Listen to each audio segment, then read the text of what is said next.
नमस्कार साथियों, आपके अपने YouTube प्लेटफॉर्म पर एक बार पुनः स्वागत है। अजमेर से मैं शैलेंद्र सिंह रावत और इस समय जो क्लास लेकर आ रहा हूँ ये बहुत महत्वपूर्ण क्लास है। जो भी मेरे प्यारे प्यारे स्टूडेंट हैं 10वीं स्टेट ओपन की तैयारी कर रहे हैं उन सभी स्टूडेंट्स के लिए हम आपके सामने एक रण का आगाज कर चुके हैं और आज से हम आपके सामने प्रत्येक सब्जेक्ट का मॉडल पेपर लेकर आ रहे हैं। और इस मॉडल पेपर में जो भी प्रश्न हम आपको समझा रहे हैं, हम आपको पढ़ा रहे हैं, ये बहुत इंपॉर्टेंट है। अगर आपने अभी तक किताब को खोला भी नहीं है तो आप हमारे इस मॉडल पेपर को पढ़ के जाइएगा। हम उम्मीद करते हैं कि एग्जाम में इस प्रकार के प्रश्न बनेंगे और आप बिल्कुल सही करके आएंगे। तो चलिए मेरे स्टूडेंट, एक बार दबाकर वीडियो को लाइक कर दीजिएगा, दबाकर वीडियो को शेयर कर दीजिएगा। जो जो प्यारे प्यारे स्टूडेंट आज पहले बार हमारे यूट्यूब चैनल को प्लेटफॉर्म को विजिट कर रहे हैं तो चैनल को जरूर सब्सक्राइब कर लीजिएगा। तो चलिए हम स्टार्ट करते हैं। आपके सामने बहुत इंपॉर्टेंट क्लास है और स्टेट ओपन की तैयारी करने वाले स्टूडेंट के लिए ये जो क्लास में लेकर आ रहा हूं ये आपके सामने साइंस की होगी, यानी सामान्य विज्ञान की आपके सामने क्लास होगी। तो बिल्कुल अब हम आपके सामने विज्ञान का मॉडल पेपर लेकर आ रहे हैं। विज्ञान का मॉडल पेपर नंबर फर्स्ट आपके सामने लेकर आ रहे हैं। तो सभी स्टूडेंट से निवेदन है कि इस वीडियो को शेयर कर दीजिएगा। विज्ञान का मॉडल पेपर नंबर फर्स्ट लेकर आ रहे हैं और इस मॉडल में हम आपके सामने 10 अति महत्वपूर्ण प्रश्न लेकर आएंगे। तो दबाकर वीडियो को लाइक कर दीजिए और दबाकर वीडियो को शेयर कर दीजिएगा। बिल्कुल सभी स्टूडेंट शेयर कर दीजिएगा और वीडियो को लाइक कर दीजिएगा। जैसा आज के सीरीज का पहला क्वेश्चन वहां पर क्या बन सकता है, बिल्कुल हम आपको एक एक क्वेश्चन को समझाएंगे, उत्तर लिखने का तरीका बताएंगे। क्वेश्चन है आपका सामने, मापन किसे कहते हैं। पहला क्वेश्चन है आज का, मापन किसे कहते हैं। यहाँ क्वेश्चन आपके सामने, मापन किसे कहते हैं। अगर एग्जाम में ये क्वेश्चन आ गया तो आपको इसका उत्तर कैसे लिखना होगा और किस प्रकार से आपको वहां समझाना पड़ेगा, यहां मैं आपको तरीका बता रहा हूं। मापन किसे कहते हैं, किसी भी पदार्थ, वस्तु, व्यक्ति अथवा क्षेत्र। किसी भी पदार्थ, वस्तु, व्यक्ति अथवा क्षेत्र। जैसे हमने बात की है लंबाई की, हम बात करेंगे समय का, हम बात करेंगे द्रव्यमान। इनको संख्यात्मक रूप से व्यक्त करना ही, इसको संख्यात्मक रूप से व्यक्त करने की जो पद्धति होती है उसे हम मापन कहते हैं। उसे हम क्या कहते हैं मेरे प्यारे स्टूडेंट, उसे हम मापन कहते हैं। तो इसका उत्तर आप कैसे लिखेंगे, उत्तर लिखेंगे किसी भी पदार्थ, किसी भी पदार्थ कॉमा वस्तु कॉमा क्षेत्र कॉमा किसी भी पदार्थ, वस्तु कॉमा क्षेत्र से संबंधित भौतिक राशियां, से संबंधित भौतिक राशियां, से संबंधित भौतिक राशियों, से संबंधित भौतिक राशियां, भौतिक राशियां को संख्यात्मक रूप में व्यक्त करना, को संख्यात्मक रूप में व्यक्त करना, संख्यात्मक रूप में व्यक्त करना मापन कहलाता है। क्या कहलाता है, मापन कहलाता है। बिल्कुल ये पहले प्रश्न का आपके सामने जवाब आ गया। यानी कोई भी आपके सामने, कोई भी आपके सामने पदार्थ, वस्तु या क्षेत्र संबंधित भौतिक राशियां दे रखे हैं, उसको आप संख्यात्मक रूप में जो व्यक्त करते हैं उसको हम कहते हैं मापन कहते हैं। क्या कहते हैं, मापन कहते हैं। क्लियर हो गया आगे सभी को। चलिए नेक्स्ट क्वेश्चन आपके सामने है, प्रश्न संख्या 2। प्रश्न संख्या 2 है, भौतिक राशियां कितने प्रकार की होती हैं। भौतिक राशियां कितने प्रकार की होती है। प्रश्न संख्या 2 है, भौतिक राशियां कितने प्रकार की होती है। भौतिक राशियां कितने प्रकार की होती हैं। अगर एग्जाम में ये क्वेश्चन आएगा तो इसका जवाब हम क्या देने वाले हैं, भौतिक राशियां कितने प्रकार की होती है। इस प्रश्न का हम जवाब कैसे देंगे। आप सभी को पता होगा कि भौतिक राशियां मुख्य रूप से दो प्रकार की होती है। उसमें एक होती है सदिश राशि और एक होती है अदिश राशि। तो आप लिखेंगे भौतिक राशियां दो प्रकार की होती हैं। भौतिक राशियां दो प्रकार की होती है। भौतिक राशियां दो प्रकार की होती हैं। कितने प्रकार की होती हैं, दो प्रकार की होती हैं। भौतिक राशियां कितने प्रकार की होती हैं, दो प्रकार की होती है। कौन कौन सी होती है, इसमें से एक होती है हमारे पास में सदिश राशि और दूसरी होती है हमारे पास में अदिश राशि, और दूसरी होती है हमारे पास में अदिश राशि। एक होती है हमारे पास में सदिश राशि और दूसरी हमारे पास में होती है अदिश राशि। क्लियर हो गया? आ गया सभी को? भौतिक राशियां मुख्य रूप से दो प्रकार की होती है, उसमें से एक होती है सदिश राशि और दूसरी हमारे पास में होती है अदिश राशि। क्लियर हो गया? आ गया सभी को समझ में? सदिश राशि और अदिश राशि आ गया सभी स्टूडेंट को समझ में? क्लियर हो गया? आ गया सभी को?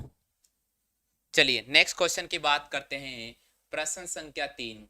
प्रश्न संख्या 3 है मूल मात्रक किसे कहते हैं? प्रश्न संख्या 3 है मूल मात्रक किसे कहते हैं? प्रश्न संख्या 3 है मूल मात्रक किसे कहते हैं? अगर एग्जाम में ये क्वेश्चन आ गया तो इसका आपको उत्तर कैसे लिखना पड़ेगा वो मैं आपको यहाँ समझा रहा हूँ। मूल मात्रक किसे कहते हैं? यानी ऐसे मात्रक जो मूल राशियों से संबंधित होते हैं उन्हें अपन मूल मात्रक कहते हैं। तो आप लिखेंगे ऐसे मात्रक जो मूल राशियों से संबंधित होते हैं। ऐसे मात्रक जो मूल राशियों से संबंधित होते हैं। किससे संबंधित होते हैं? मूल राशियों से। ऐसे मात्रक जो मूल राशियों से संबंधित होते हैं, मूल राशियों से संबंधित होते हैं उन्हें हम मूल मात्रक कहते हैं। उन्हें हम क्या कहते हैं? उन्हें हम मूल मात्रक कहते हैं। देखिए एक एक चीज आपको पढ़ना पड़ेगा और ये है यहाँ पर जो मैं आपको बता रहा हूँ, बस आप इस चैनल को देखते जाइएगा, सब कुछ आपको याद हो जाएगा। यानी ऐसे मात्रक जो मूल राशियों से संबंधित होते हैं उन्हें हम मूल मात्रक कहते हैं। क्या कहते हैं? मूल मात्रक कहते हैं। क्या कहते हैं? मूल मात्रक कहते हैं। क्लियर हो गया? यानी ऐसे मात्रक जो मूल राशियों से संबंधित होते हैं उन्हें हम मूल मात्रक कहते हैं। क्या कहते हैं? मूल मात्रक। अब आपको पता है मूल मात्रक 7 प्रकार के होते हैं। मूल मात्रक कितने प्रकार के होते हैं? मूल मात्रक 7 प्रकार के होते हैं। कितने प्रकार के होते हैं? 7 प्रकार के होते हैं। सबसे पहले आपको ध्यान रखना है कि मूल मात्रक कितने प्रकार के होते हैं? मूल मात्रक 7 प्रकार के होते हैं। अच्छा, अगर आप सोच रहे होंगे कि वो मूल मात्रक कौन कौन से 7 प्रकार के, तो वो भी हम आपको बता रहे हैं। सबसे पहले आपके सामने आता है लंबाई। लंबाई का जो मूल मात्रक होता है वो होता है मीटर। लंबाई का जो मूल मात्रक होता है वो क्या होता है? मीटर होता है। उसके बाद में दूसरे नंबर पे आता है द्रव्यमान। दूसरे नंबर पे आता है द्रव्यमान और द्रव्यमान का जो मूल मात्रक होता है वो होता है किलोग्राम। द्रव्यमान का जो मूल मात्रक होता है वो क्या होता है? किलोग्राम होता है। लंबाई का मूल मात्रक क्या होता है मेरे प्यारे स्टूडेंट? मीटर होता है। द्रव्यमान का मूल मात्रक क्या होता है? किलोग्राम होता है। तीसरा नंबर आ रहा है हमारे पास में समय, और समय का जो मूल मात्रक होता है वो क्या होता है? समय का जो मूल मात्रक होता है वो होता है सेकंड। समय का जो मूल मात्रक होता है वो होता है सेकंड। चौथे नंबर पे आ रहा है विद्युत धारा। चौथे नंबर पे आता है हमारे पास में विद्युत धारा, और इस विद्युत धारा का जो मूल मात्रक होता है वो क्या होता है? विद्युत धारा का जो मूल मात्रक होता है वो होता है एम्पियर। क्या होता है? विद्युत धारा का जो मूल मात्रक होता है वो होता है एम्पियर। हाँ मेरे स्टूडेंट्स, वीडियो को दबाकर लाइक कर दीजिएगा। वीडियो को दबाकर लाइक कर दीजिएगा। हाँ जी, बिल्कुल वीडियो को लाइक कर दीजिएगा। बिल्कुल, विद्युत धारा का जो मात्रक होता है वो क्या होता है? एम्पियर होता है। इस अच्छा अच्छा, मात्रा मात्रा में चलिए एक मिनट चेक कर लेता हूँ। विद्युत धारा का मूल मात्रक क्या होता है? एम्पियर होता है। क्या होता है? एम्पियर। इसी प्रकार पांचवा पॉइंट आपको याद रखना पड़ेगा, ताप। और ताप का जो मूल मात्रक होता है वो होता है केल्विन। ताप का जो मूल मात्रक होता है वो क्या होता है? केल्विन होता है। इसी प्रकार छठा नंबर है पदार्थ की मात्रा। पदार्थ की मात्रा, और पदार्थ की मात्रा का मूल जो मात्रक होता है, पदार्थ की मात्रा का जो मूल मात्रक होता है वो होता है मोल। क्या होता है? मोल होता है। और सातवें नंबर पे आता है ज्योति तीव्रता। सातवें नंबर पे आता है हमारे पास में ज्योति तीव्रता। सातवें नंबर पे आता है ज्योति तीव्रता, और ज्योति तीव्रता का जो मूल मात्रक होता है वो होता है कैंडेला। क्या होता है? ज्योति तीव्रता का जो मूल मात्रक होता है वो होता है कैंडेला। तो बहुत इंपॉर्टेंट क्वेश्चन था, एक बार मैं आपको पूरा क्वेश्चन बता देता हूँ। क्वेश्चन नंबर 3 हमने क्या पढ़ा और क्या समझा। यहाँ पर क्वेश्चन नंबर 3 है मूल मात्रक किसे कहते हैं। अगर एग्जाम में ये क्वेश्चन आएगा तो इसका आपको जवाब क्या करना पड़ेगा? ऐसे मात्रक जो मूल राशियों में से संबंधित होते हैं। ऐसे मात्रक जो मूल राशियों से संबंधित होते हैं उन्हें हम मूल मात्रक कहते हैं। जैसे मूल मात्रक कितने प्रकार के होते हैं, तो मूल मात्रक 7 प्रकार के होते हैं। कितने प्रकार के होते हैं? 7 प्रकार। कौन कौन से होते हैं? लंबाई का मात्रक होता है मीटर, द्रव्यमान का मात्रक होता है किलोग्राम, समय का मात्रक होता है सेकंड, और विद्युत धारा का मात्रक क्या होता है? विद्युत धारा का मात्रक होता है एम्पियर। इसी प्रकार ताप का मात्रक क्या होता है? ताप का मात्रक होता है हमारे पास में केल्विन, और पदार्थ की मात्रा क्या होती है? मोल में। और ज्योति तीव्रता का मात्रक क्या होता है? तो ज्योति तीव्रता का जो मात्रक होता है वो होता है कैंडेला। ये हमारे पास में मूल मात्रक होते हैं, ये हमारे पास में मूल मात्रक हो गए। क्लियर हो गया? आगे सभी को समझ में? आगे सभी को, आगे के सभी को। चलिए नेक्स्ट क्वेश्चन की बात करते हैं। प्रश्न संख्या 4। प्रश्न संख्या 4 है प्रश्न संख्या 4 आपके सामने, मापन पद्धति किसे कहते हैं? प्रश्न संख्या 4 हमारे पास में आ जाता है कि मापन पद्धति किसे कहते हैं? मापन पद्धति किसे कहते हैं? तो आपको इस प्रश्न का क्या जवाब करना पड़ेगा? मापन पद्धति किसे कहते हैं, यानी मात्रकों को मापने के लिए जिस पद्धति का इस्तेमाल किया जाता है उसे हम मापन पद्धति कहते हैं। सुन लेना वापस, मात्रकों को मापने के लिए जिस पद्धति का इस्तेमाल किया जाता है उसे अपन मापन पद्धति कहते हैं। क्या कहते हैं? मापन पद्धति कहते हैं। तो आपको प्रश्न संख्या 4 का उत्तर क्या देना पड़ेगा? आप लिखोगे मात्रकों को मापने के लिए, मात्रकों को मापने के लिए, मापने के लिए, मापने के लिए जिस पद्धति का इस्तेमाल किया जाता है, मापने के लिए जिस पद्धति का प्रयोग करते हैं, जिस पद्धति का प्रयोग करते हैं, जिस पद्धति का प्रयोग करते हैं उसे मापन पद्धति कहते हैं। उसे अपन क्या कहते हैं? उसे हम मापन पद्धति कहते हैं। क्या कहते हैं? मापन पद्धति कहते हैं। क्लियर हो गया? आ गया सभी को? मात्रकों को मापने के लिए जिस पद्धति का उपयोग किया जाता है उसे अपन मापन पद्धति कहते हैं। उसे अपन क्या कहते हैं? उसे अपन मापन पद्धति कहते हैं। क्लियर हो गया? अच्छा, अगर आपसे पूछ ले कि मापन पद्धतियां कितने प्रकार की होती है, तो आपको ध्यान रखना है मापन पद्धतियां 4 प्रकार की होती है। कितने प्रकार की होती है? मापन पद्धतियां 4 प्रकार की होती है। कितने प्रकार की होती है? 4 प्रकार की होती है। मापन पद्धतियां कितने प्रकार की होती है? मापन जो पद्धतियां होती हैं वो 4 प्रकार की होती है। याद रखना है मापन पद्धतियां कितने प्रकार की होती है? तो मापन पद्धतियां 4 प्रकार की होती है। अब आपसे पूछ ले कि वे 4 प्रकार की कौन कौन सी होती है, तो आपको ध्यान रखना है पहले नंबर है CGS पद्धति। पहले नंबर पर आती है CGS पद्धति। कौन सी पद्धति आती है? CGS पद्धति। कौन सी पद्धति आती है? CGS पद्धति। इस पद्धति का मतलब है इस पद्धति में लंबाई को सेंटीमीटर में मापा जाता है। इस पद्धति में लंबाई को सेंटीमीटर में मापा जाएगा। इस पद्धति में लंबाई को किस में मापेंगे? सेंटीमीटर में। लंबाई को सेंटीमीटर में। उसके बाद आपको यहाँ याद रखना है द्रव्यमान को ग्राम में, द्रव्यमान को ग्राम में, और समय को सेकंड में मापा जाता है, और समय को सेकंड में मापा जाता है। समय को किस में मापेंगे? समय को सेकंड में मापा जाता है। समय को सेकंड में मापा जाता है। ये याद रखना, आपको ये याद रखना है। देखिए मैंने आपको समझा दिया है। CGS पद्धति क्या होती है? CGS पद्धति क्या होती है?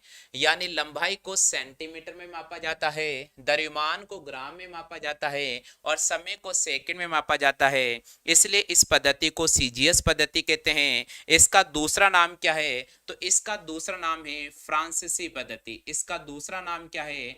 इसका दूसरा जो नाम मिलता है वो मिलता आपको फ्रांसीसी पद्धति। इसको अपन फ्रांसीसी पद्धति भी कहते हैं। क्या कहते हैं? इसको हम फ्रांसीसी पद्धति भी कहते हैं, या मीट्रिक पद्धति भी कहते हैं, या मीट्रिक पद्धति भी कहते हैं। क्या कहते हैं?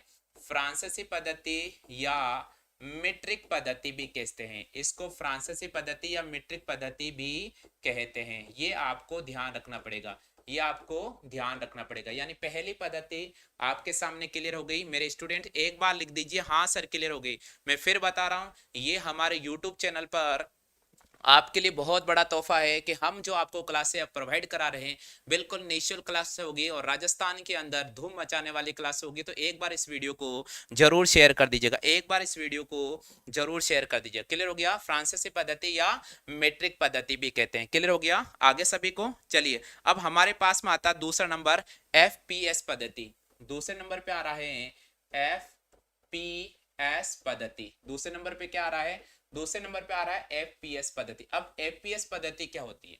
FPS पद्धति क्या होती है? इस पद्धति में लंबाई को फुट में, इस पद्धति में लंबाई को फुट में, लंबाई को किस में मापेंगे? लंबाई को फुट में मापेंगे। किस में मापेंगे? लंबाई को फुट में मापेंगे। और द्रव्यमान को, द्रव्यमान को, द्रव्यमान को पाउंड में, द्रव्यमान को किस में मापेंगे? द्रव्यमान को पाउंड में मापेंगे। और यहाँ पर आ गया समय, और समय को किस में मापेंगे? समय को सेकंड में मापेंगे। किस में मापेंगे? समय को सेकंड मापेंगे। ये जो पद्धति कहलाती है, ये जो पद्धति कहलाती है वो कहलाती है हमारे पास में FPS पद्धति। यानी ऐसी पद्धति जिसमें लंबाई को फुट में मापा जाता है, द्रव्यमान को पाउंड में मापा जाता है और समय को सेकंड मापा जाता है। इस पद्धति को हम FPS पद्धति कहते हैं। इसे ब्रिटिश प्रणाली, इसे ब्रिटिश पद्धति के नाम से भी जाना जाता है। तो ध्यान रखना है, इसे ब्रिटिश पद्धति के नाम से भी जाना जाता है। याद रखना है इसे किस पद्धति से? इसे ब्रिटिश पद्धति के नाम से भी जाना जाता है। इसे ब्रिटिश पद्धति के नाम से भी जाना जाता है। ब्रिटिश पद्धति के नाम से भी जाना जाता है।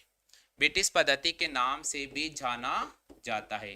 क्लियर हो गया? आ गया सभी को समझ में? यानी दूसरी पद्धति मैंने आपको समझा दी है, दूसरी पद्धति मैंने आपको समझा दी है। चलिए नेक्स्ट बात करते हैं। हमारे पास में तीसरी पद्धति आती है, वो आती है MKS पद्धति। कौन सी पद्धति आती है? MKS पद्धति। अब आपको लग रहा होगा कि MKS पद्धति क्या होती है? सिंपल याद रखना, सिंपल, बहुत सिंपल है। इसमें लंबाई को मीटर में मापा जाता है। इसमें लंबाई को मीटर में मापा जाएगा। लंबाई को मीटर में मापा जाएगा। द्रव्यमान को, द्रव्यमान को, द्रव्यमान को किलोग्राम में मापा जाएगा। द्रव्यमान को किलोग्राम में मापा जाएगा। और समय को सेकंड में मापा जाएगा। और समय को किस में मापा जाएगा? समय को सेकंड में मापते हैं। बिल्कुल मापा जाएगा। तो ऐसी पद्धति को हम क्या कहते हैं? ऐसी पद्धति को हम MKS पद्धति कहते हैं। क्या कहते हैं? MKS पद्धति। यानी ऐसी पद्धति जिसमें लंबाई को मीटर में मापते हैं, द्रव्यमान को किलोग्राम में मापते हैं और समय को सेकंड मापते हैं, ऐसी पद्धति को हम MKS पद्धति कहते हैं। क्या कहते हैं मेरे प्यारे स्टूडेंट? MKS पद्धति। और चौथी पद्धति आती है SI पद्धति, system of international unit. System of international unit. Clear हो गया?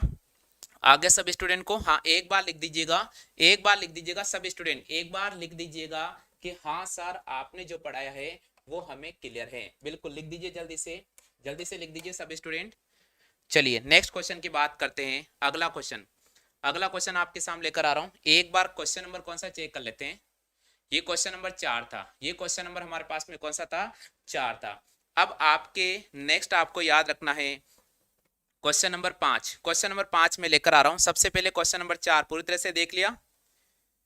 चलिए क्वेश्चन नंबर 4 है, अब क्वेश्चन नंबर 5 है। क्वेश्चन नंबर 5 आपको क्या याद रखना है? क्वेश्चन नंबर 5 याद रखना है 10 की विभिन्न गाते, 10 की विभिन्न गातों को लिखो। 10 के विभिन्न घातों को लिखो, विभिन्न घातों को लिखो। देखिए मैं आपको फिर बता रहा हूं, ये थ्योरी कॉन्सेप्ट क्लास है, थ्योरी कॉन्सेप्ट क्लास है। अगर आपने किताब उठाकर भी नहीं देखी है तो भी अगर आप इस वीडियो को देखते हैं तो भैया आपका चैप्टर नंबर फर्स्ट पूरा 100% क्लियर।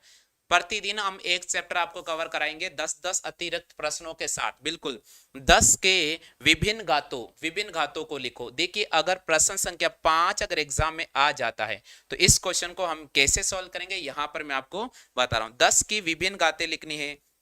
तो सबसे पहले आपको इसका उत्तर क्या लिखना पड़ेगा, 10 की घात 1।